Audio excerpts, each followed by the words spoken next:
from his studios in New York, it's time for Wake Up Call with Dan Tortora, where sports meets life.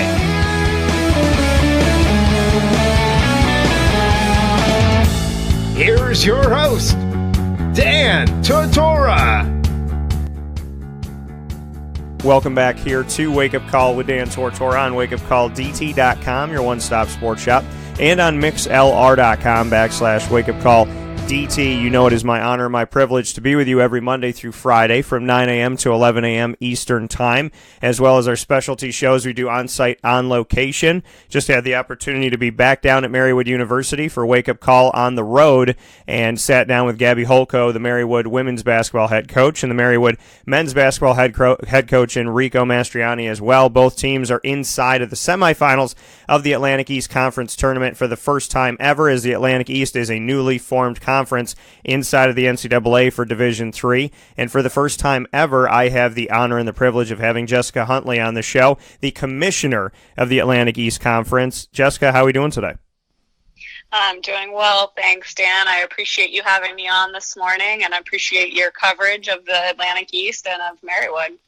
Absolutely, and I want to start with you. Kind of what brought you to this moment? What made this opportunity the right fit for you to be the head and the founding commissioner of a new conference inside of the NCAA? Sure. So, I think what helped me prepare for this role is kind of my experiences. So I was a Division III student athlete. I've been an assistant coach. I've been a head coach.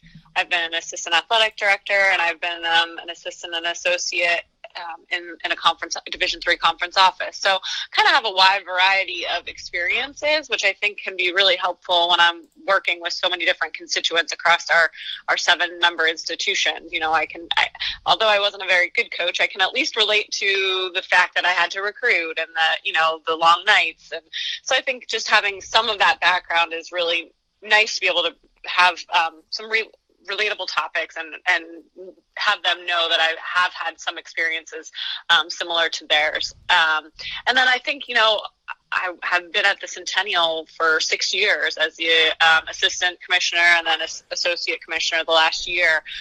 So I was kind of ready to take that next step for a commissioner position. And when the Atlantic East opened up, I think it made a lot of sense for me in so many reasons. One being that it's in my backyard. So I'm from Pennsylvania originally.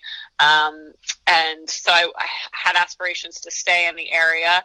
And there's not that many conferences in general in Division I, II, or III. So to find an opening within a location that I was hoping to stay in. And then obviously the ability to kind of build something new from the ground up was really exciting to me. So all of those factors, and then obviously the institutions are, institutions that I was very familiar with and was excited to potentially work for. So all those reasons, I think I went for the job and wanted the job. Now, going back to, like you said, being at the Centennial Conference for 6 years and everything that you learned there, just what you could say about, what that experience right before the Atlantic East did for you, what the Centennial Conference, being there for the amount of time that you were there, just what that did to kind of, grow your craft and kind of show you maybe some things that directions you wanted to go in, maybe some directions you didn't, just how that experience right before this experience helped propel you to where you are today and kind of showed you what you want, maybe what you didn't want. Sure. Yeah. The Centennial Conference was a great opportunity for me. Steve Ulrich was my boss, and he was very much of the belief that to get my hands on everything. He knew that I was eventually wanting to be their commissioner and athletic director. He knew I wasn't going to stay forever at the Centennial Conference. So he set me up for success. He really let me get involved in as many things as I wanted to. So I took on a bunch of the officiating stuff. So I was very familiar with that when I came into the Atlantic East, working with all the assigners and all those things. And then, I did budget, I did grants, I touched on everything with the Centennial Conference. And that's a big kudos to Steve for setting me up again for success as a commissioner. And then he was very big on trying new things. So that was something that I'm taking with me from the Centennial. So they started the digital network. They were the first Division III conference to get set up on a digital network, and they had a Roku station, an Apple station. So those are things that I want to take with me here to the Atlantic East. We are in conversations right now with some internet provider or some streaming providers to look into if that's possible for the Atlantic East, because I know the branding behind that is really, really huge, and I think the parents really appreciate that, and the students really appreciate that. So I think the branding that I learned from the Centennial and just the kind of the digital era, social media, digital, all those things I really learned from the Centennial Conference and working with Steve. And I had the opportunity also to be at a Division III conference, the Great Northeast Athletic Conference, and Joe Walsh was my boss there. And he's also fantastic, and it has a very different outlook. So I kind of have been able to take both of their skill sets and take their positives and move them with me here with the Atlantic East. Joe's really a strategist, and that's something that, the big picture. So I often rely on both of them for counsel in the last 7 or 8 months here at the Atlantic East, and kind of pick and choose what I'm asking them, because they have their strengths, and I want to continue to build off of their strengths and what they taught me. Speaking here with Jessica Huntley, the Atlantic East Conference founding commissioner, and Jessica, like you were talking about your experiences and kind of what you've been through up to this point and what you've taken away and different people that have helped you along the way. You step into this role and you finally get this opportunity that, like you said, is not, you don't get to be the commissioner of a conference easily. Like you said, a lot of these jobs don't open up. So when the doors open to the Atlantic East and they open with you, just what that means to you and what that means to, kind of your future. I know you're in the here and now, but as a founding commissioner, you have the opportunity to truly build this and not just be a commissioner of a conference, which is hard to get into, but to be a commissioner that starts off this conference and really, can help to bring this vision to life and be a huge part of how people see this conference. Just what that means to you, because as hard as it is to get a commissioner job, it's even harder to be the one that gets to start everything. Mm-hmm. Well, it's certainly a huge honor. I was flattered and thrilled to be the person that they chose to take this position on. So it means a ton to me to be able to do this, and it's a little added pressure because I feel like I am setting myself up and setting the conference up for the future. So every step of the way, I'm being very cognizant of this is kind of leading the way and setting the stage for what's to come in the future. So a little added pressure, but I don't mind a little pressure. I like a little challenge. I think as a former athlete, I should say, we certainly enjoy a challenge, and with setting the pace, I think is really exciting. And I've always I'm not a very creative person when it comes to like artsy things. You definitely don't want me to draw. You definitely don't want me to sing.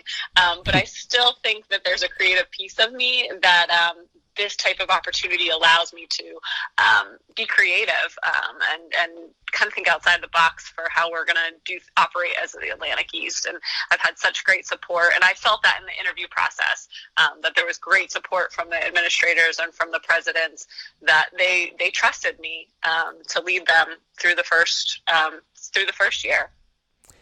And as you move forward here, to look at the schools that came into this and kind of putting, when you start a new conference, obviously you're pulling schools from other places that are looking for a new home potentially. So just going through that process of bringing in Gwinnett Mercy, Marywood, Marymount, Wesley, Newman, Immaculata, Cabrini, just what you could say about that, because in order to be a new face, in order to be a new conference, a new home, you have to fill that home and just kind of navigating through those waters of realignment that just seem to happen. It happens in D3. It's happened with Marywood a bunch of times, but we saw an influx of it a few years back with Division I and whatnot. Just what you could say about trying to find the right schools, and obviously when you're bringing them in, they're coming away from somewhere else. So just trying to kind of diplomatically make those things happen the right way.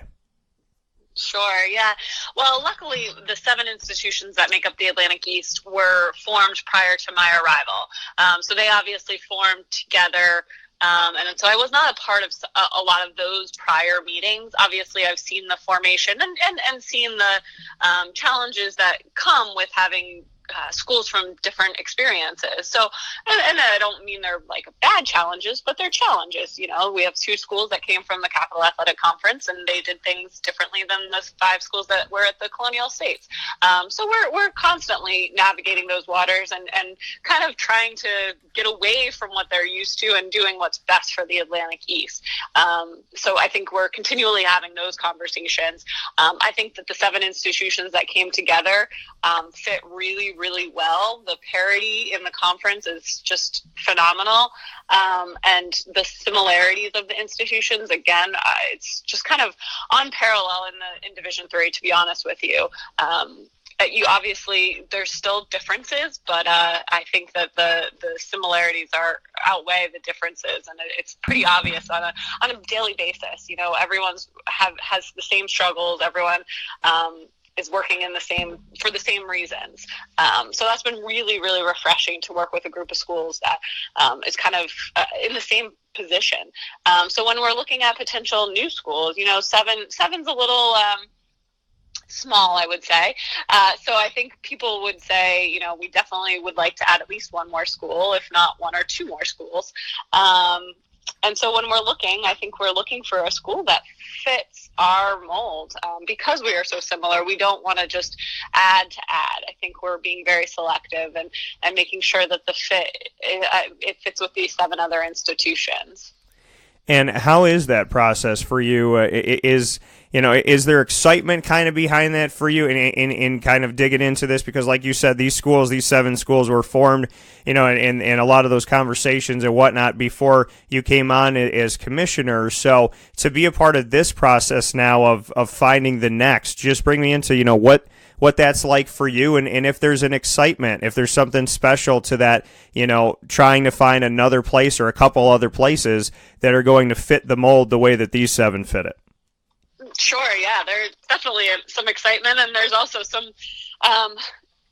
anxious feelings as well. You know, I think all of our coaches, especially those coaches that field hockey, softball, tennis is both men's and women's, and men's golf, I'm just saying those 5 sports because they're at 6. So finding an 8th member that potentially has all of those sports would really wrap up the some of that anxiety that our coaches have.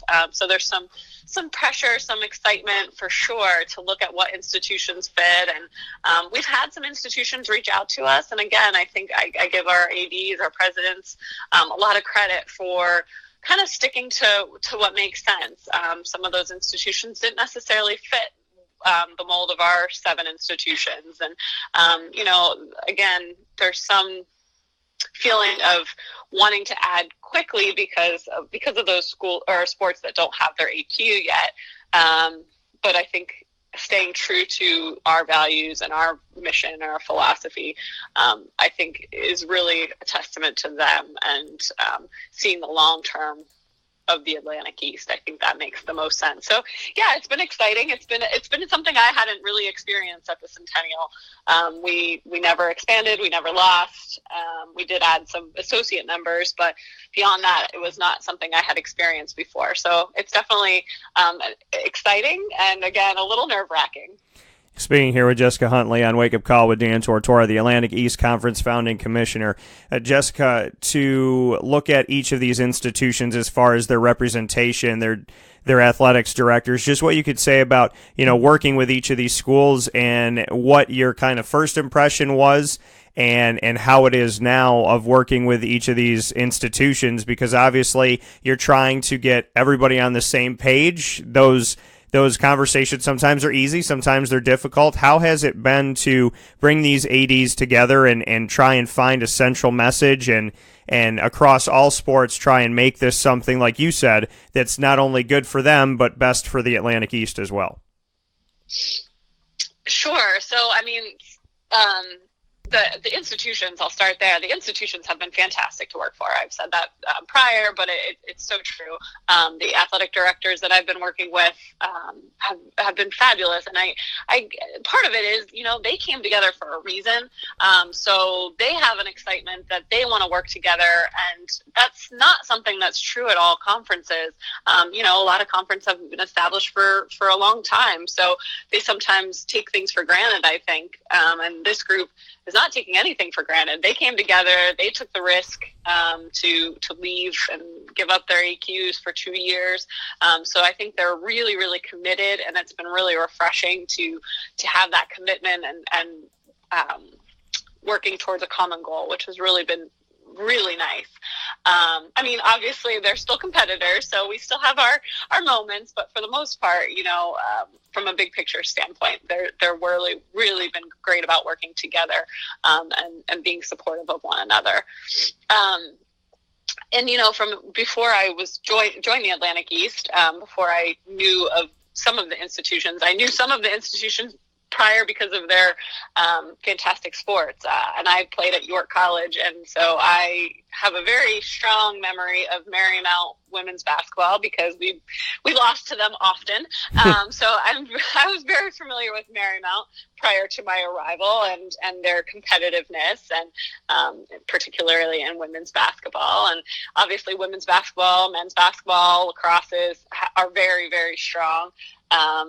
We obviously have some other sports that are strong as well, but those are the two that kind of come to mind, and did prior to my arrival as well, with Cabrini and Marymount and some others that have had some strong successes in the past in those two sports. So it's been really exciting, and it's been a really exciting basketball season. Going back to your playing days, just like you said, you remembered all too well of some of these experiences and certain teams that are here now.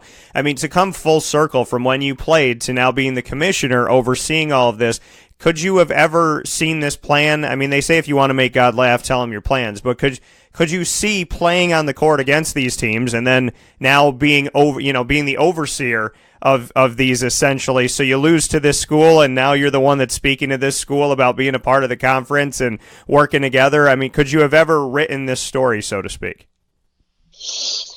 No, definitely not. Definitely not. And as I mentioned before, my career has kind of gone a little bit all over the place in athletics world, in Division III world.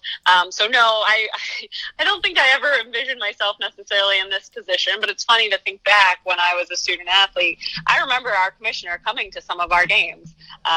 It was Dick Cook at the time of the CAC, and great man. And I just thinking when I saw him and how much that meant to me that he came to games. I always kind of keep that in the back of my mind when I show up to games, that the student athletes are looking and they are appreciative. So yeah, I definitely could never have written that in my plan, but I'm definitely happy and thankful to be where I am. And you talk about, going out to games and being a part of this, just how important it is for you to have that FaceTime, for these institutions to know that their commissioner is there, that you care, that you're not just saying something, but you're doing something as well. How important is it for you to, go out to these schools and be at a game and whether they know you're coming or not, to make sure that you are a part of these things and that these institutions feel that their commissioner genuinely cares for them and will take time out of her life to be a part of what they're doing? Yeah, it's very important to me, especially in year one, especially to our student athletes and our coaches. I think the administrators know that I care and that I'm very invested in this conference, but the coaches and the student athletes I haven't had the opportunity to get to know as well. So letting them see me and getting to know them. I used to be at an institution, and I certainly miss that day-to-day interaction with the student athletes. So whenever I get back to a campus, it's a good reminder of why I'm doing what I'm doing.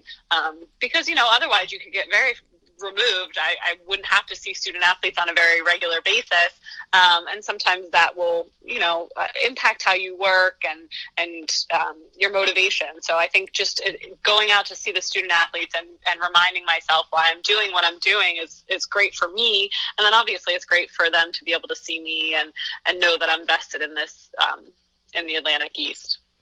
Before letting you go here, speaking here with Jessica Huntley, the commissioner of the Atlantic East Conference, you spoke a little bit about your mentors, which is something that I definitely wanted to get to and kind of where you pulled that inspiration from. How do you feel year one has gone so far? I know that this conference was formed and kind of going, through the summer going into these seasons here and where we're at right now. So it's not, a full calendar year, but how do you feel things have gone so far?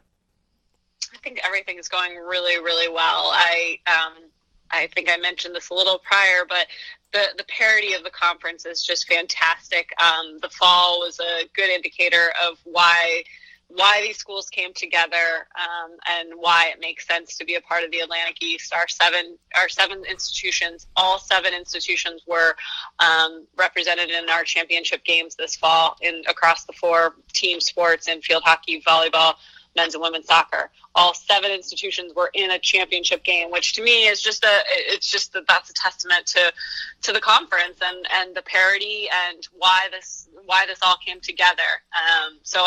Just the competitiveness across the board is really fantastic. Now, obviously, I had nothing to do with that, but it still is. I think it's just a testament to the conference and the successes that we're going to have. And, we had a launch event that I think went really well, just trying to kick off and get everyone to know each other. I think year one is off to a really great start. We had an NCAA convention, and we had great representation from some presidents, from some VPs, some senior women administrators. We even had a student athlete in attendance.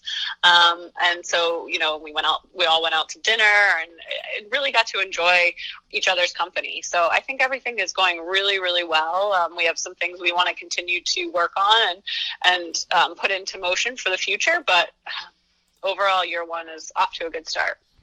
So we're inside of the playoffs. So there's a lot of different things going on, and I've been covering the men's basketball and women's basketball side of things. Just what you can say about, and obviously being in the Northeast and being on the East Coast in general, weather is something that kind of rolls with this. So how have you kind of taken that into as a commissioner? I know that you're no stranger to it, but we know that things change. There's a schedule change for the tournaments for men's and women's basketball, and just kind of ad-libbing with that and making sure that all of that works. How do you handle something like that? Because you want to make sure teams have rest time and time to get to where they need to go, and just how you balance all of those things when, nature is nature here in the Northeast and you can't control it.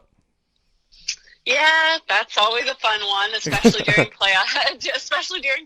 Playoffs, certainly everyone's a little bit a little more high strung than normal. So making those decisions, I certainly don't make them lightly. So I certainly use counsel with all of our administrators. So I basically picked up the phone and talked to all of our ADs, said, I'm a little concerned about the what winter storm coming in. How are you feeling? And I think they were all on board. I think you think of safety first. And so when you put that factor in there, it was kind of a no-brainer at that point. And most of our institutions are closed today, so I'm very happy with our decision to make the change. And then you have to think about, okay, well, what does the turnaround time look like? No one's playing on Friday, so there's still a day of rest in there, because there was, an institution or two that had said, well, should we consider moving the championship game? But oftentimes our teams are playing tournaments that are Friday, Saturday, so this is not necessarily anything new. Obviously, the travel we have to think about is a little different than a tournament would be. So having that day in between obviously makes sense. And a lot of conferences run a Tuesday, Thursday, Saturday tournament, so it's not something completely unheard of. And I actually think the CAC does that. So it's something that some of our schools were familiar with anyway. So yeah, it's never a really fun decision, but I think it's important that we stay on top of those things and pay attention to what's going on and making the decision not based on safety.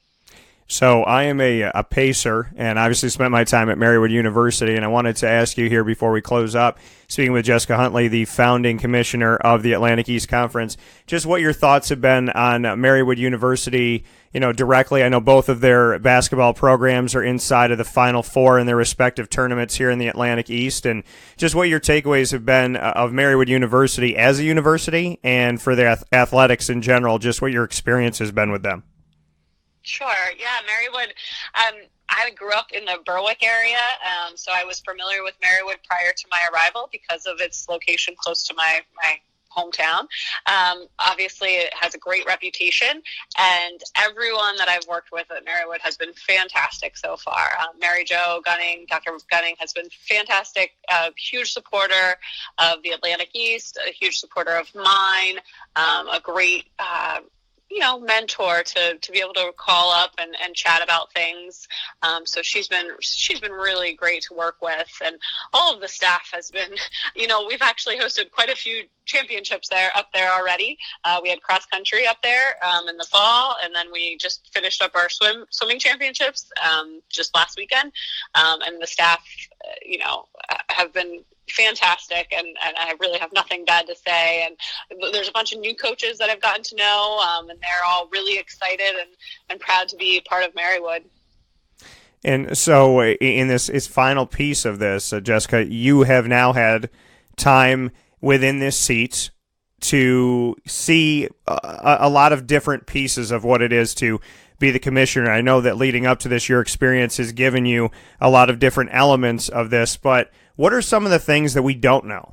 What your day-to-day, or maybe some things that come up, things that people wouldn't think of a commissioner having to sit there and do, because, you see a commissioner go up to the podium, you see them give their speeches, you see the big news about digital networks and TV networks and this, that, and the other, and obviously we see tournament time and different things, or if there's a schedule change. But what are some of those other pieces that maybe we don't see that you have experienced that you think, are something worth noting and worth merit sitting in the seat that you're sitting in right now? Sure. I mean, I think it's a lot of relationship building. So working with our coaches to make sure, sometimes I'm just working with them on a daily basis. Let's make sure that we have a coaches meeting after the season. Make sure that, you guys are all on the same page. So it's a lot of administrative stuff too. So getting the AD's meetings ready, getting the president's meetings ready. And it's not just like putting together an agenda. I try to be very thorough with, if we're going to have a discussion about sportsmanship, for example, I want to make sure that I have kind of a background for them to read over prior to our meeting. So those meeting preparations actually take a lot of time. You wouldn't think that they would, but they do. And I think that that's really important, because that sets us up for continuing to move forward as a conference. Those AD meetings, we only meet 5 times a year, 4 or 5 times a year. So they're very important. And I spend probably more time than I would have thought, even coming into this position, getting those ready. And then, like I said, kind of organizing the coaches, organizing the different administrators, the senior women administrators, the coaches. We hope to meet with our faculty athletic reps, kind of organizing all of those things. And then obviously we're doing a lot with social media. I do have an assistant. He does 99% of that stuff, but I'm still, trying to stay up on it, Twitter, Instagram, all those things. And it's a 2-person office, so we both have to do a lot of things outside of necessarily our scope of what our job description is. Some days I'm writing bills, or paying bills. Some days I'm, it's kind of all over the place. Some days I'm just on the phone counseling one of our ADs through a compliance thing. So there's one day, no days are the same. I can certainly say that. And being in the position that you're in as the commissioner, like you said, in social media, commissioners back in the day that didn't have to worry about putting something out on Twitter or on Facebook or Snapchat or Instagram or whatever it may be. How has that element been for you? Because, you had your playing days, and like you said, you talked about coaching and whatnot.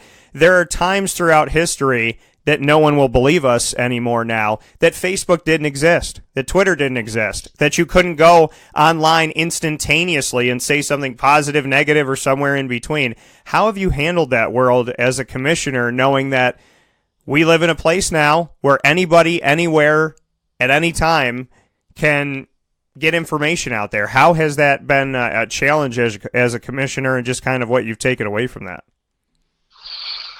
Yeah, it can be overwhelming at times, I think. I try to be, I try to stay on top of social media. I probably could be even better about it from a personal standpoint. I know a lot of commissioners and athletic administrators have kind of their commissioner Twitter or their commissioner Facebook or whatever.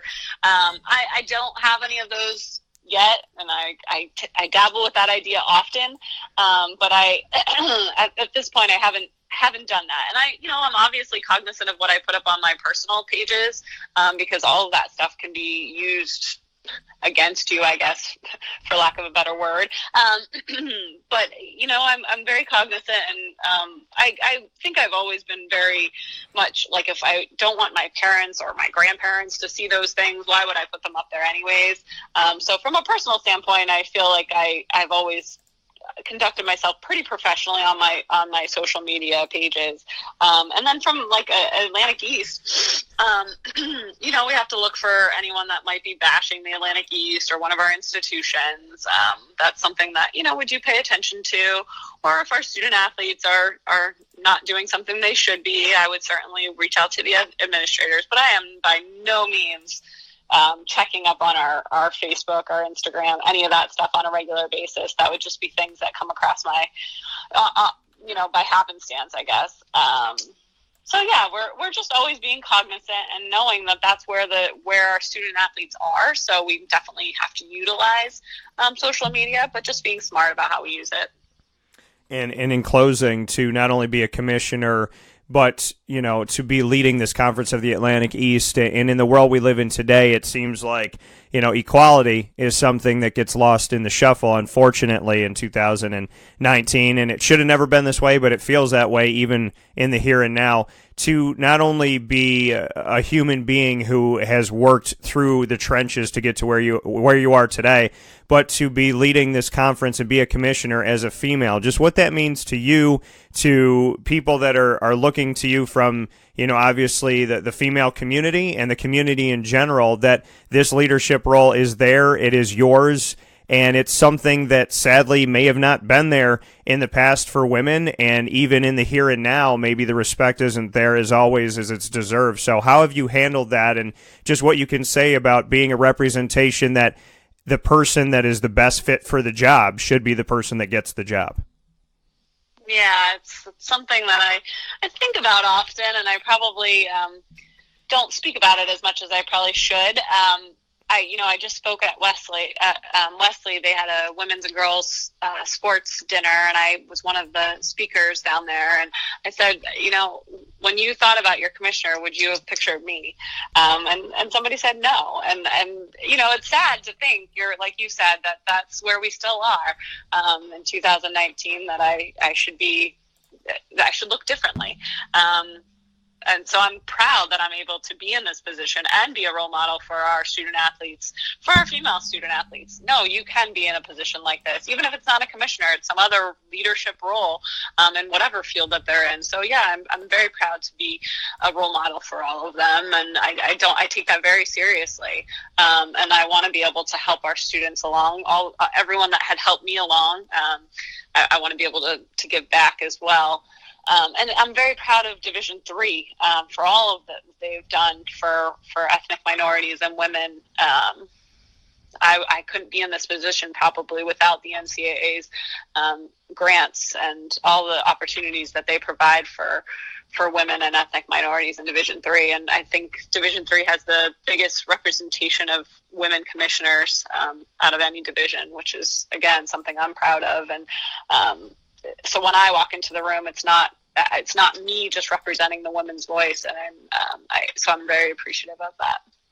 That coming from Jessica Huntley, the founding commissioner of the Atlantic East Conference. Jessica, I know it's your first time on the show. I appreciate you spending us some extended time here on Wake Up Call with Dan Tortora, and it would be my honor to have you back, and I really do thank you, especially during playoff time, for taking some time to be on the show. Sure, no problem. And I really appreciate you reaching out to me and again, being a supporter of Marywood and the Atlantic East and all you do for promotion for Marywood and the Atlantic East. So thank you very much. Absolutely. So have yourself a good day, and I hope the weather treats you well for the rest of these seasons. All right. Thanks, Dan. Take care. Take care. That coming from Jessica Huntley. Once again, Jessica Huntley, the commissioner of the Atlantic East Conference, and very happy to have her here on the broadcast, and for the first time, and hopefully many times to come from here. So I definitely cannot thank her enough for being a piece of the show today, and for, spending some time with us. And like I said, especially during playoff time, and the weather's still here, and Punxsutawney Phil is a liar. So, but the snow is still here. So, it's definitely, it means a lot. I've gotten to speak with, commissioners throughout different conferences, and I joke that I have to cover a conference that starts with A and ends with C, because I do a lot of work with the ACC, the Atlantic Coast Conference, and John Swafford is on the show all the time throughout the year. I mean, numerous times each year he's with us. And, someone who I consider a friend that is on here a lot as well is the American Athletic Conference Commissioner, the AAC's Mike Oresco, who used to be with the Big East, the old Big East. So Mike is no stranger. And now the AEC, the Atlantic East, Jessica Huntley being on the show today. So, it definitely means a lot. I know commissioners have a lot to deal with, and so with all the work that they have on their plate, and never a dull moment, so to speak, I definitely am thankful for John Swafford and Mike Oresco and Jessica Huntley, and people that take the time to represent their conference and do it here on Wake Up Call. And have those conversations that you're not hearing in the media and at press conferences and whatnot. So I thank you all very, very much, and I thank you for the work that you're doing. And Jessica, as I said, it's your first time on the show, and I look forward to many, many more. So keep doing what you're doing. Keep building the Atlantic East. And when you build things the right way with a good foundation that's sound, sky's the limit. So I like the thought that there's expansion in the water. I think that that's great too. So I'm very excited for what's to come, and I definitely will be paying attention.